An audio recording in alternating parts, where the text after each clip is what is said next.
En la segunda mitad del evento tuvimos 4 conferencias a cargo de Ruth Padilla de Borst, doctora en teología. Ella se presenta como hija de Dios, esposa de Santiago, madre de muchos y abuela de algunos.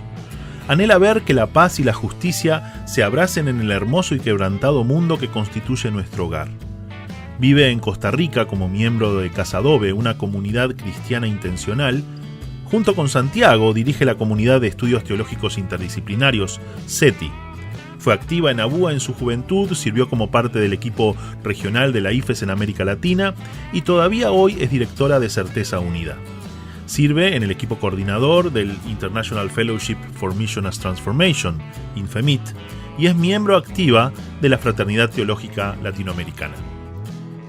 A continuación, la cuarta y última conferencia del día martes 23 de enero de 2018, titulada La Comunidad de Iguales, una vivencia de integridad, basada en la carta a Filemón.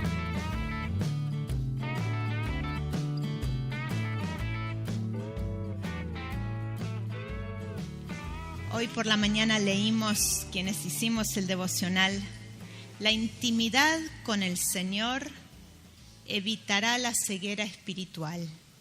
A través de la relación con Él podemos vernos como somos y creer que Cristo nos purifica.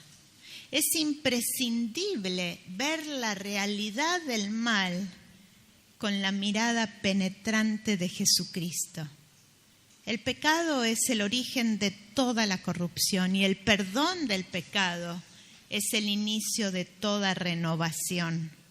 Es imprescindible ver la realidad del mal con la mirada penetrante de Jesucristo.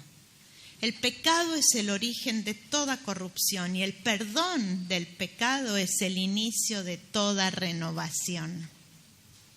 Oremos. Dios, rogamos juntos y juntas que te hagas presente en nuestras mentes y nuestros corazones. Sabemos que estás, pero queremos reconocer tu presencia. Comunidad de amor, queremos reconocer tu presencia en el palpitar de nuestro corazón, en la frescura de la mañana, en el canto de la creación toda. Y como parte de ella gemimos por tu recreación. Necesitamos tu perdón. Te confesamos soberano sobre todo lo que somos y tenemos. Permite por tu gracia que vivamos hoy a la luz de esa confesión, amando como vos amás, sirviendo como vos servís. Hacenos instrumentos de tu paz, hacenos hacedoras de tu justicia. Venga tu reino, hágase tu voluntad, en la tierra como en el cielo. Aquí, entre nosotras y nosotros hoy, y en cada espacio en el cual nos movemos al regresar a nuestros hogares, nuestras universidades, nuestras familias, nuestras iglesias, nuestras sociedades. Por la gracia de tu Hijo Jesucristo es que venimos delante tuyo. Amén. A ver, ¿quiénes aquí conocen el Perú? ¿Alguien ha ido al Perú? Tierras hermosas, con majestuosos picos nevados, verdes selvas, lagos, bosques, extensas playas y una riqueza de terrenos, plantas y animales. Una de las atracciones turísticas más significativas es Machu Picchu. Anidada en lo alto de los impresionantes Andes, esta antigua ruina incaica recibe 2.500 visitas diarias. ¿No se escucha bien? No más, recibe 2.500 visitas diarias. No más porque el gobierno restringe el ingreso para proteger el lugar. Un impresionante logro arquitectónico.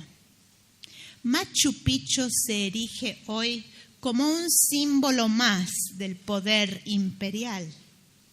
¿Por qué?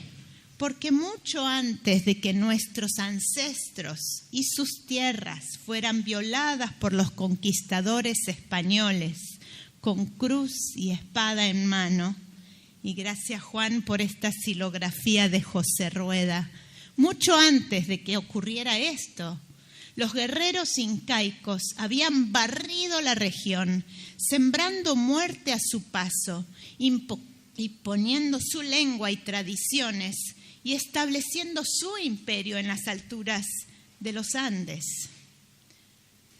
Tal como el Coliseo en Roma y las pirámides en Egipto. Hay postales, videos, libros de todo color que retratan las maravillas de Machu Picchu, disfrazando la realidad que yace debajo de las historias oficiales de poder, prestigio, triunfo militar, éxito económico. Cuando las estructuras de represión fabrican un mundo de ficción e ignoran la cruda realidad, necesitamos escuchar a los artistas, a los poetas, pintores, cantores de la vida, denunciantes de la muerte, que sacuden al dormido y despiertan sueños. Profetas que nombran y al nombrar descubren, desnudan, arrancan el barniz y exponen esas maravillas como torres de orgullo construidas sobre las espaldas quebradas de personas oprimidas. Lamento, del pintor ecuatoriano Guayasamín. Y el poeta chileno Neruda articula el lamento. Y leo una porción de su poema En las alturas de Machu Picchu. Machu Picchu, pusiste piedra en la piedra y en la base harapos, carbón sobre carbón y en el fondo la lágrima, fuego en el oro y en él temblando el rojo goterón de la sangre. Devuélveme el esclavo que enterraste, sacude de la tierra el pan duro del miserable, muéstrame los vestidos del siervo y su ventana. Dime cómo durmió cuando vivía. Dime si fue su sueño ronco entreabierto como un hoyo negro hecho por la fatiga sobre el muro. Sube a nacer conmigo, hermano, dame la mano desde la profunda zona de tu dolor diseminado. No volverás del fondo de las rocas, no volverás del tiempo subterráneo, no volverá tu voz endurecida, no volverán tus ojos taladrados. Mírame desde el fondo de la tierra, labrador, tejedor, pastor callado, domador de guanacos tutelares, albañil del andamio desafiado, aguador de las lágrimas andinas, joyero de los dedos machacados, agricultor temblando en la semilla, alfarero en tu greda derramado. Traed a la copa de esta nueva vida vuestros viejos dolores enterrados. Mostradme vuestra sangre y vuestro surco. Decidme, aquí fui castigado porque la joya no brilló o la tierra no entregó a tiempo la piedra o el grano. Señaladme la piedra en que caísteis y la madera en que os crucificaron. Encendedme los viejos pedernales, las viejas lámparas, los látigos pegados a través de los siglos en las llagas y las hachas de brillo ensangrentado.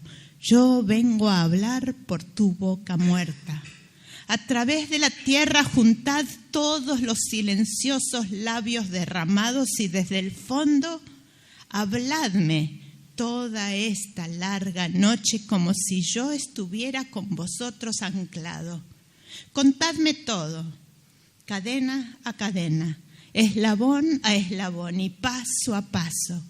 Afilad los cuchillos que guardasteis, ponedlos en mi pecho y en mi mano como un río de rayos amarillos, como un río de tigres enterrados.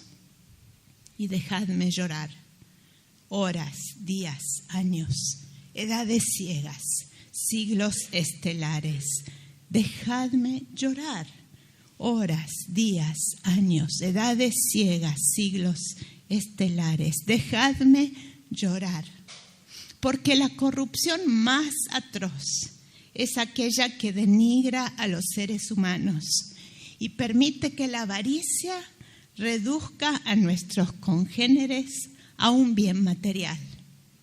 Personas tratadas como cosas.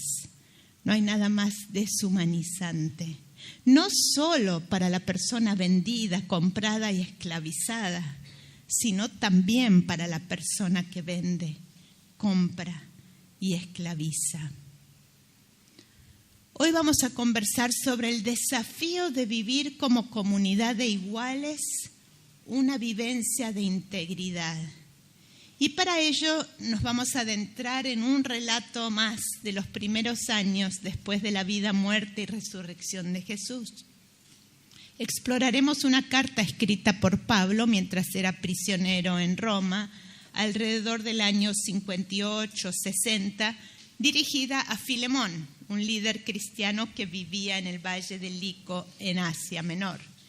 Pero antes de ir a la palabra, vamos a tomarnos un momento para reflexionar. Luego de haber pasado la noche, después de algo que experimentamos juntos anoche y de cosas que descubrimos anoche, a la luz del poema de Neruda y a la luz de lo que descubrimos anoche, preguntémonos en silencio, ahí donde estamos, estas cosas. ¿Descubriste algo nuevo sobre vos mismo? ¿Qué descubriste? ¿Lamentás alguna actitud hacia otras personas? ¿Alguna acción concreta? ¿Qué valores se dejaron ver en esas actitudes y acciones que debes confesar? Regalémonos el privilegio de un espacio de silencio para que escribas un poema, un salmo, un lamento, una confesión, una oración a tu Creador. Repasemos la locura de esa simulación reveladora y tomémonos un momento de silencio.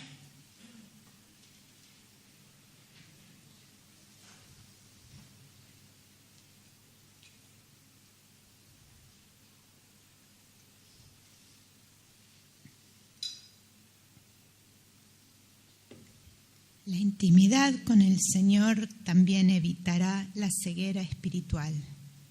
A través de la relación con Él podemos vernos como somos y creer que Cristo nos purifica. Es imprescindible ver la realidad del mal con la mirada penetrante de Jesucristo. El pecado es el origen de toda corrupción y el perdón del pecado es el inicio de toda renovación. No estamos siempre acostumbrados a pensar en el lamento como una dimensión necesaria de nuestra espiritualidad, de nuestra vivencia, de nuestra vida cotidiana. Pero sigamos con un tiempo de silencio y de necesario lamento. Lamento no solo por la corrupción allí afuera, sino también la corrupción aquí adentro.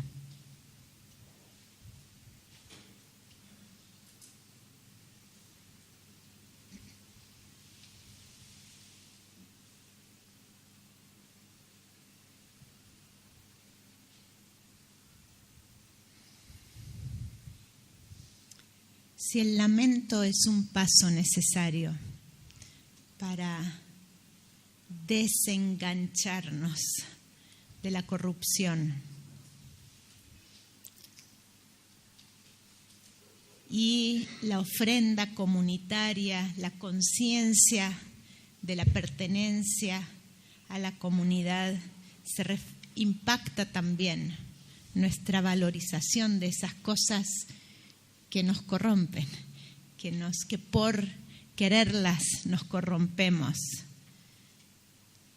Hoy vamos a hablar de la comunidad de iguales como otro antídoto.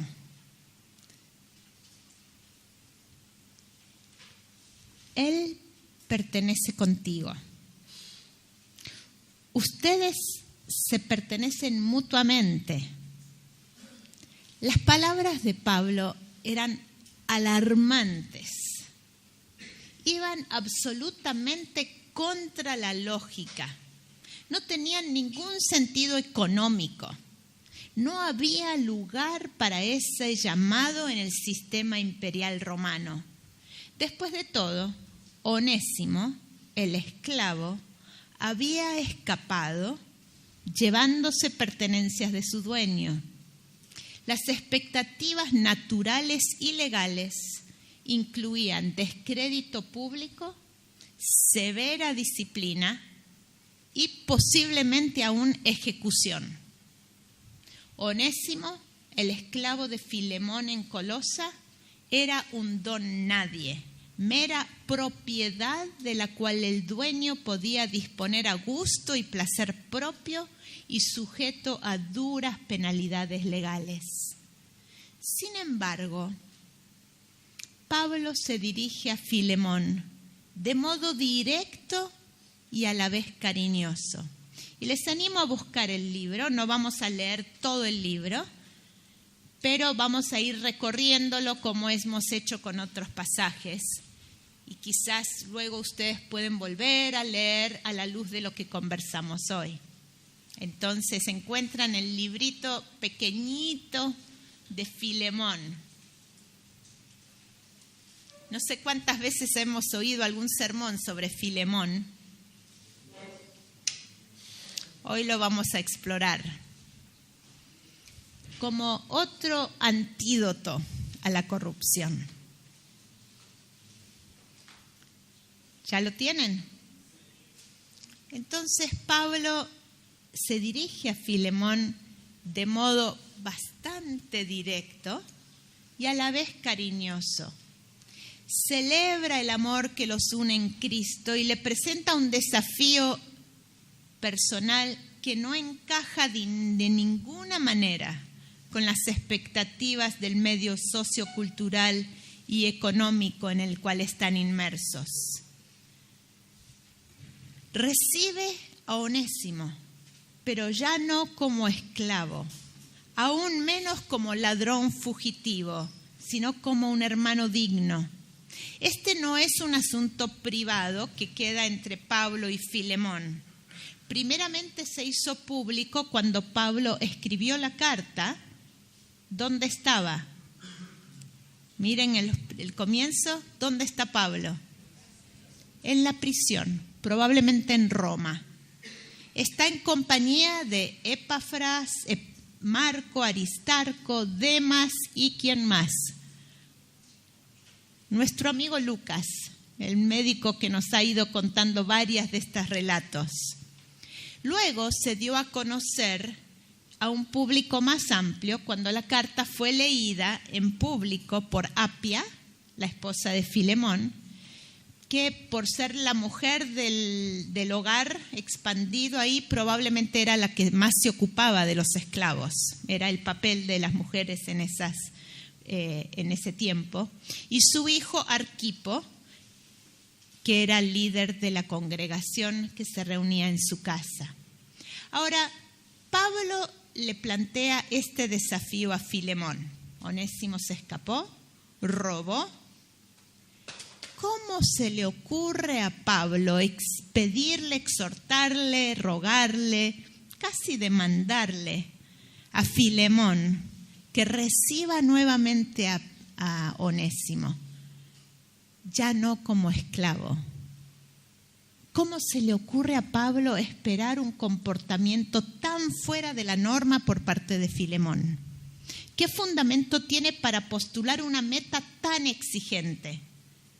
Pablo fundamenta todo su caso en las demandas del camino de Jesús, el camino del amor, de la dignidad humana, de la pertenencia a una nueva comunidad generada por la vida y el ministerio de Jesús. Registros tanto bíblicos como extrabíblicos retratan a esa comunidad como una que se ríe de las fronteras construidas por los seres humanos y de las exclusiones impuestas por el imperio. Una comunidad que construye una pertenencia subversiva desde abajo hacia arriba. Una comunidad que trasciende las expresiones locales. ¿Se acuerdan de lo de ayer? Pasa más allá de la frontera de las expresiones locales. Altera las lógicas de poder y dependencia del mundo y reposiciona a todos sus miembros como iguales al pie de la cruz. Imaginen, por ejemplo, lo que significó para la iglesia madre, la de Jerusalén, bajar del pedestal para recibir apoyo monetario de las iglesias hijas de Asia Menor. Ellas eran la mamá, ellas eran la fuente del conocimiento sobre Jesús. Ahí había originado el movimiento de Jesús. Y ahora les tocaba recibir. No era fácil reconocer necesidad frente a otros. Reposicionando. O, ¿cómo sería para los líderes en Jerusalén soltar su hegemonía cuando a los seguidores de Antioquía les dieron el privilegio de ser llamados cristianos antes que ellos? La palabra cristianos fue dada por otras personas a los seguidores de Jesús en Antioquía, una provincia ahí del margen, de una provincia mezclada de gentiles y judíos, y ellos recibieron el nombre de cristianos antes que los de la iglesia madre en Jerusalén. O que sería soltar el privilegio, reconocer los aportes de estas personas de esos otros lugares marginales, aún de personas que miran el mundo de una manera diferente a ellos, aún de personas que el mundo considera inútiles. Repasemos en más detalle. ¿Quiénes son los personajes de este relato? Pablo, líder cristiano de familia judía prominente, muy educado, con mucho acceso a la cultura, un líder de familia judía prominente. Filemón, un cristiano gentil convertido, un cristiano de extracto griego convertido a la fe cristiana. Onésimo, un joven perteneciente al escalón más bajo de la escala social. No había nadie por debajo de un esclavo escapado. Era un pagano ignorante, escapado, vulnerabilísimo. Aunque tiene credenciales Pablo para obligar a Filemón a obedecerle, Pablo no impone su voluntad, sino que suplica a Filemón en nombre del amor a favor de Onésimo, versos 8 y 9. Pablo entonces sustenta su pedido en la koinonía, la comunión, que une a Onésimo con Pablo y luego, como en una cadena, a Onésimo vía Pablo con Filemón. ¿O es solo vía Pablo? Vamos a ver eso. Pablo comienza exponiendo la íntima relación que él mismo tiene con Onésimo. Pablo identifica a Onésimo cariñosamente como su hijo, como quien llegó a ser hijo mío mientras yo estaba preso, con quien va mi propio corazón y como alguien muy especial para mí. Este don nadie es muy especial, es un hijo. Y en el contexto judío, un hijo es muy significativa la relación padre-hijo. Implícitos en la carta quedan el hecho de que en lugar de perderse entre las multitudes en la gran ciudad, Onésimo había buscado a Pablo. O sea, Onésimo se escapó de Colosa, de la casa de Filemón. Terminó en Roma, la gran ciudad donde podía perderse entre la multitud, una ciudad grande. En lugar de solo perderse por alguna razón, por el mover del espíritu, Onésimo buscó a Pablo en la prisión y había sido discipulado por él. Y ese vínculo fraterno entre ellos inspiró en Onésimo la confianza de no seguir escapando, sino de confrontar las consecuencias de su acción. Él podría haberse quedado ahí escondido en la ciudad y ser otro don nadie, perderse en la multitud, y sin embargo busca a Pablo, que sabe que le va a exigir enfrentar su situación de haberse escapado y haber robado. Y entonces aquí él está dispuesto a correr el riesgo de vivir las consecuencias naturales del castigo. Ahora, es fascinante notar la destreza literaria de Pablo y un toquecito de humor cuando emplea un doble juego de palabras. Vean el verso 11. Onésimo significa útil. Es bastante obvio que un esclavo que roba y huye no resulta nada útil, y que su regreso, de hecho, podría redundar en beneficio para su dueño. O sea que así, en el estatus en que está, no es nada útil para el dueño. De hecho, le costó, porque perdió al esclavo y perdió lo que robó. Pero Pablo emplea un sinónimo de útil, eucrestos. Un sinónimo de útil, eucrestos, que la pronunciación de esta palabra se acerca mucho al título Cristo. De alguna manera deja entrever que, dado su nuevo vínculo con Jesucristo, el cristiano Onésimo es doblemente útil.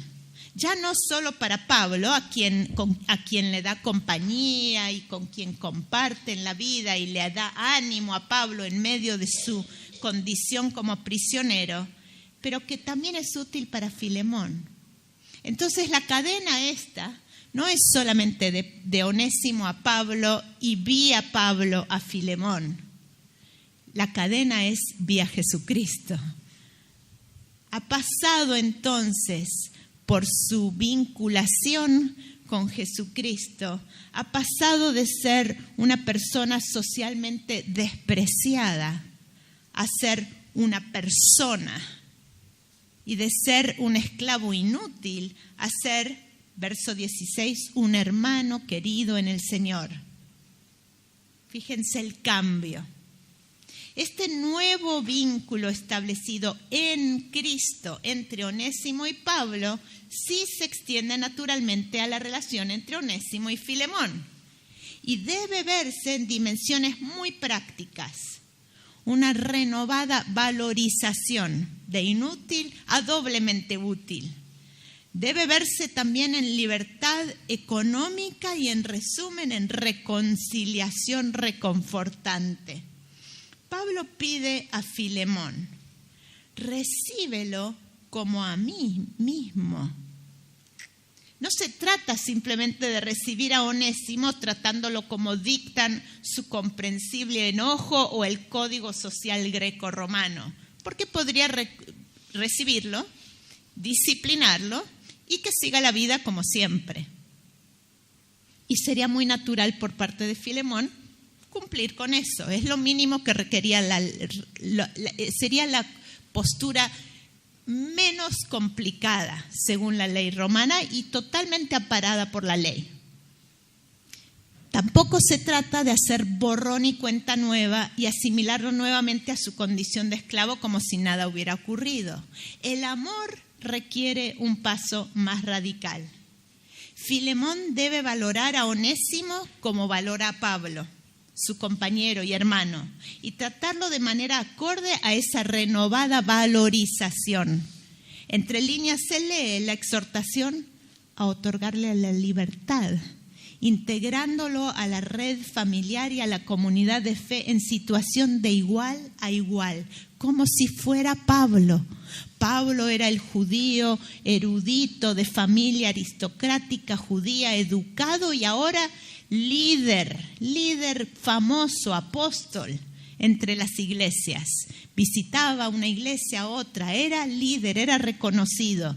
Y Filemón debe ver a este don nadie, recibirlo como si fuera Pablo. Miren el contraste. Pablo a la vez es muy realista y concreto. Escuchen lo que le dice a Filemón: carga sus deudas a mi cuenta. O sea, él no desconoce la realidad económica involucrada en este cuadro. Los días o meses de ausencia de un esclavo significaban pérdida económica para su dueño. No contaba con ese trabajo. Esta pérdida se acumulaba como una deuda personal. Y en el caso de la ley, el esclavo regresaba, tenía una deuda. O sea que encima de ser esclavo tenía que saldar esta deuda. O sea que debía trabajar triple jornada. A esto se le agrega, en el caso de Onésimo, la suma robada al huir. O sea que económicamente el cuadro estaba en un pozo del cual sería prácticamente imposible salir. Carga sus deudas a mi cuenta. Pablo procura despejar todo impedimento para la reconciliación entre Filemón y Onésimo y se compromete personalmente a liberar económicamente a Filemón de su pérdida y a Onésimo de su deuda. Se compromete personalmente a liberar a Filemón de su pérdida y a Onésimo de su deuda. Esto lo hace, dice, de puño y letra. Vean al final, cosa que en aquellos días formalizaba un contrato con peso legal. Es como una firma. Cuando uno firma un recibo, uno firma un pagaré, firmo, puño y letra. Esta carta era en sí mismo entonces un compromiso legal que estaba asumiendo Pablo con respecto a esta deuda. Cabe la posibilidad de que este pago fuera considerado el precio de la libertad de Onésimo, quien entraría en una categoría común en ese tiempo de esclavo liberto. Y hasta podría poner ese estatus de esclavo liberto, lo ponía en la posibilidad de acceder a la ciudadanía romana. Pablo recuerda a Filemón que Filemón le adeuda aún más. Estamos hablando de dinero por aquí, pero Pablo se atreve a decirle a Filemón: en realidad, ¿sabes qué? Vos me debes mucho más de lo que Onésimo te debe a vos. ¿Por qué? Porque fue Pablo quien llevó a Filemón a conocer a Jesucristo. O sea, que Filemón le debe su propia vida, no le debe solo un dinero, no le debe solo horas de trabajo, le debe todo. Le debe haberlo llevado a la fuente de la vida, a Jesucristo. O sea, entonces hay una conexión natural entre Onésimo y Filemón, porque ambos son deudores. Filemón será el griego dueño de esclavos, será el señor de esta casa. Onésimo será un don nadie, pero ambos son deudores. Ambos también pueden ser liberados por el amor de Dios hecho tangible mediante el amor de los hermanos y las hermanas. Ambos están en el mismo nivel, deudores y posibles receptores del amor de Dios. Habiendo despejado Pablo ahora el impedimento económico, carga todo a mi cuenta, yo me ocupo, Pablo concluye ese esfuerzo persuasivo instando: reconforta mi corazón. Insiste en que los pasos que tome Filemón en relación con Onésimo repercutirán directamente en el bienestar de Pablo mismo. No le es indiferente, no es algo marginal. Esto es algo de mucho valor, de mucho significado para el bien de Pablo. Como embajador del Cristo reconciliador y siguiendo su ejemplo, Pablo se tiende como puente entre las partes en conflicto. Dios, Cristo reconciliador, Pablo se tiende como puente entre las partes en conflicto por encima de toda diferencia étnica, social, para abrir el camino del encuentro y el perdón. Expresa confianza en que por amor a Cristo y a Pablo, Filemón hará aún más a favor de Onésimo de lo que Pablo pide. Ahora, caben dos preguntas. ¿A qué aludirá Pablo con esa frase, harás aún más de lo que te pido? ¿Y por qué Pablo no habrá atacado frontalmente la esclavitud? Es una pregunta que nos hacemos al leer el texto. ¿Por qué dice, bueno, recibílo como a mí, pero por qué no le dice de una así, con todas las palabras, liberalo? Si pensamos que la esclavitud es algo obsceno, es algo denigrante, no es voluntad de Dios. Una posible respuesta es que dadas las condiciones sociales y políticas de la época y la fragilidad del movimiento, nuevo movimiento, que ya estaba siendo perseguido, hubiera sido infructuoso, o sea, no hubiera dado buen fruto exigir públicamente la abolición de la esclavitud. Ya hubiera sido un nivel de sublevación al imperio demasiado grosso. Por ello, en lugar de lanzar una declaratoria abiertamente revolucionaria que podría haber despertado peor persecución y dejado a miles de personas desprotegidas, Pablo promueve un cambio desde adentro de la nueva comunidad, una revolución desde abajo, que altera la naturaleza de las relaciones entre dueños y esclavos y en ese sentido actúa como una semilla inevitable de cambios más sistémicos. ¿Se entiende la diferencia? No es una declaración pública, hay que abolir la esclavitud y los matan a todos.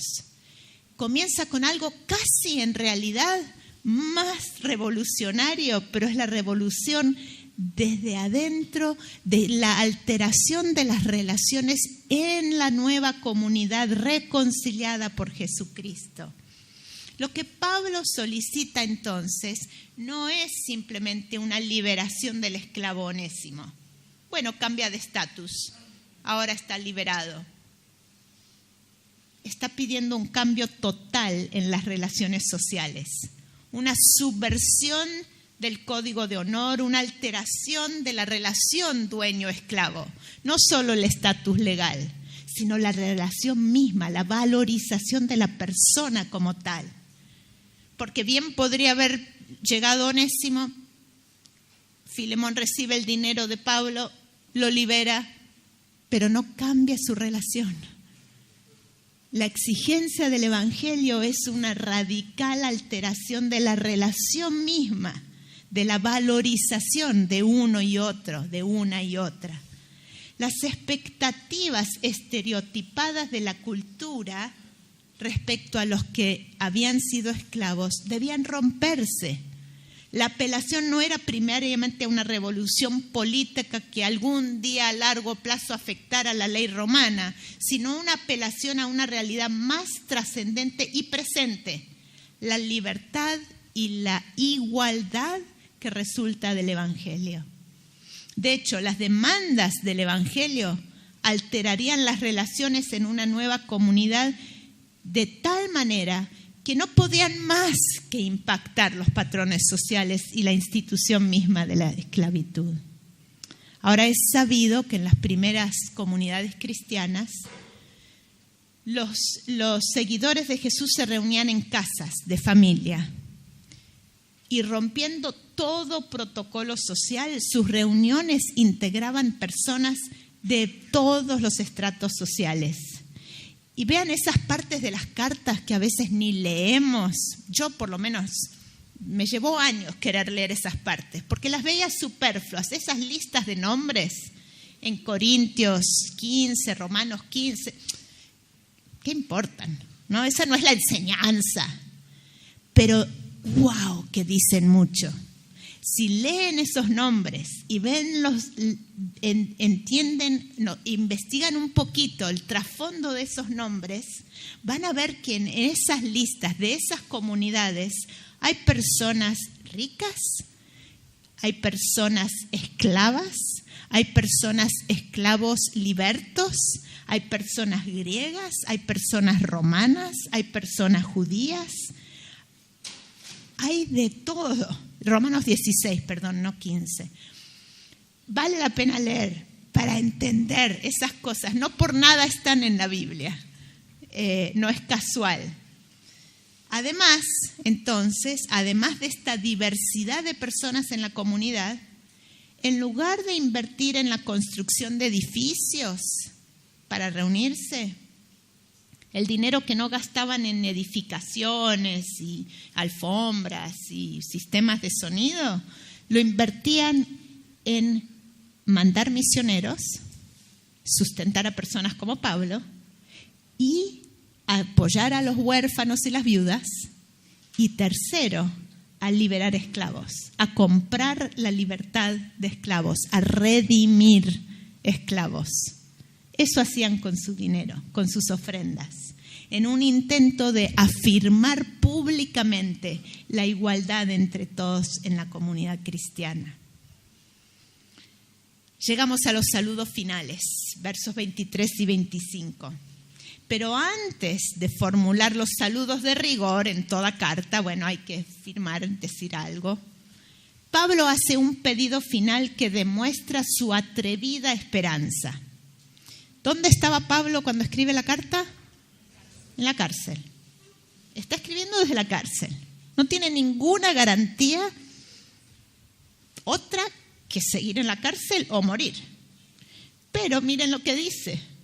Le pide a Filemón que le prepare alojamiento porque confía poder visitar a esa comunidad de fe en un futuro cercano.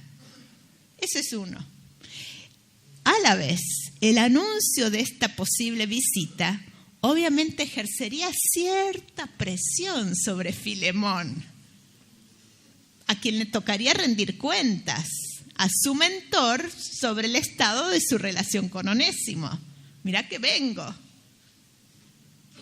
Entre los compañeros de Pablo que envían saludos se encuentran Epafras, que era de Colosa. Colosenses 4:2 nos muestra que con Pablo en ese momento había alguien de Colosa, otro más, que había proclamado el evangelio en esa comunidad, pero hoy es prisionero como Pablo. Además de Aristarco y Lucas, están Marcos y Demas, ambas personas con las cuales Pablo mismo ha tenido que transitar un camino de reconciliación luego de sus abandonos. Todos estos nombres, de nuevo, podemos saltar por encima quién, qué importa, pero entendamos cómo esto era algo muy cotidiano, muy concreto, muy real de las relaciones. Pablo mismo tuvo que restaurar relaciones con Marcos. No en vano, no así superficialmente, él reclama la reconciliación de otros. Ahora, no por habitual debemos desvalorizar la oración de cierre. Que la gracia del Señor Jesucristo sea con tu espíritu. La escuchamos mucho, ya como que a veces no nos cala muy hondo. Pero Pablo es consciente de que el planteo que le ha hecho a Filemón y a su comunidad no es algo sencillo. Él es consciente de esto. Él conoce bien los debates del espíritu tentado a vivir según las expectativas del medio social, político y económico. Él conoce bien cómo estamos motivados por impulsos personales, egoístas y ambiciosos. Por ello ruega que la gracia del Señor Jesucristo, el que se entregó plenamente para hacer la paz, que esa gracia de ese Jesucristo que se entregó para restablecer relaciones justas con Dios, con los demás, con el resto de la creación, que esa gracia que Jesucristo da para liberar y dar vida plena a todas las personas, que esa gracia se arraigue en el seno, en el centro, en el núcleo de esa comunidad de fe.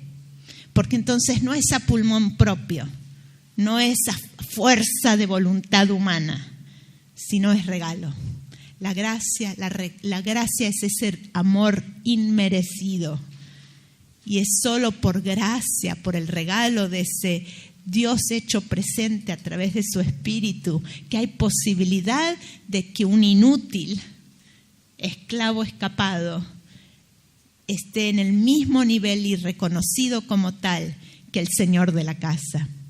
Con frecuencia, ahora hemos visto esclavitud en el Nuevo Testamento, en los primeros siglos después de Cristo. Vimos los cuadros impresionantes de la esclavitud bajo el imperio incaico. Y con frecuencia, erróneamente pensamos que la esclavitud es asunto del pasado, remoto y superado.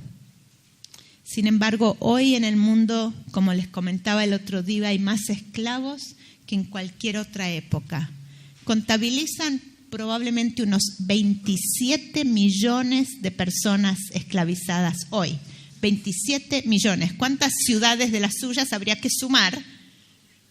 Buenos Aires más Sao Paulo, para todo Buenos Aires más todo Sao Paulo, de personas esclavizadas hoy. En América Latina, por debajo del barniz del progreso, de los grandes edificios, de la tecnología, niños, niñas, jóvenes, mujeres, hombres están siendo explotados mediante trabajos forzados, trata interna, tráfico internacional, reclutamiento no voluntario a fuerzas militares, empleo infantil en condiciones de peligro como minas, manipulando productos químicos o maquinaria pesada, y millones más que no se cuentan entre esos 27, trabajan en condiciones infrahumanas, sin beneficios, sin ninguna seguridad laboral ni de salud. El desafío para el pueblo de Dios hoy es el mismo que le planteó Pablo a Filemón y a la comunidad de seguidores de Jesucristo en Colosa. Nos toca rogar a Dios que derrame sobre nosotras y nosotros su gracia para que abramos los ojos, para que lamentemos,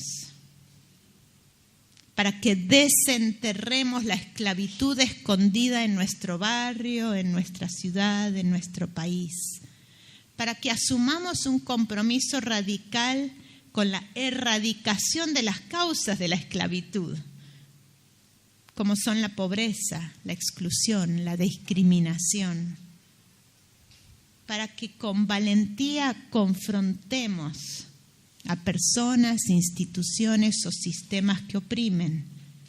Así eso nos demande, cárguenlo a mi cuenta. Posiblemente nos demande inversión económica o riesgos a nuestra propia seguridad, para que vivamos con integridad como comunidades alternativas, comunidades de iguales, donde esta doña nadie que vino de una provincia y llegó a la capital y está trabajando de domingo a domingo con un día libre por mes y no le alcanza el tiempo ni el dinero para ir a ver a sus hijos que están siendo criados por la abuela, que esa doña nadie sea legítima miembro activa de una comunidad cristiana y encontrar una manera de que si no tiene cómo llegar a la iglesia llegue a ella, por ejemplo. Y ustedes pueden proveer otros ejemplos. ¿De qué manera la reconciliación con Dios nos demanda entonces reconciliación que nos fuerza a reconocer que frente a la cruz todos estamos en el mismo plano? Todos somos deudores y todos somos potenciales receptores de la gracia de Dios. Para cerrar este ratito, varios de ustedes la semana pasada y la anterior estuvieron orando por un amigo nuestro que varios conocemos, el hijo, por Moisés, hijo de Luis y Soledad Cruz Villalobos. Quiero leerles un poema que nos compartió Luis como expresión de agradecimiento por el acompañamiento que recibieron. Porque más allá de que Luis sea amigo íntimo de varios o no, de que lo conozcamos o no, de que Moisés sea esto o lo otro, esté en alguna condición u otra, aquí el valor fue la oportunidad de acompañar como hermanos y hermanas. Y esto de alguna manera Luis habla a través de mi lectura en agradecimiento por el apoyo y el acompañamiento que brindaron muchos de ustedes como expresión de esta pertenencia mutua. Nos pertenecemos como parte del cuerpo de Cristo. Amar es acompañar. Dedicado a quienes nos acompañaron en estas arduas y transformadoras semanas.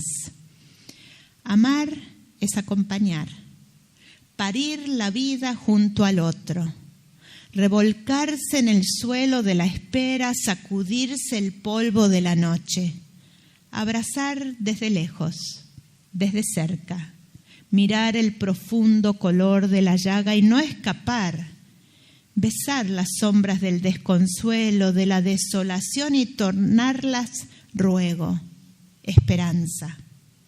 Amar es acompañar, dejándose aquilatar por el tiempo que el otro vive, maldice o sueña, es caer por los lugares que el otro soporta, es apaciguar en silencio el dolor que no puede nombrarse y caminar la tercera milla con el corazón apegado al suspiro.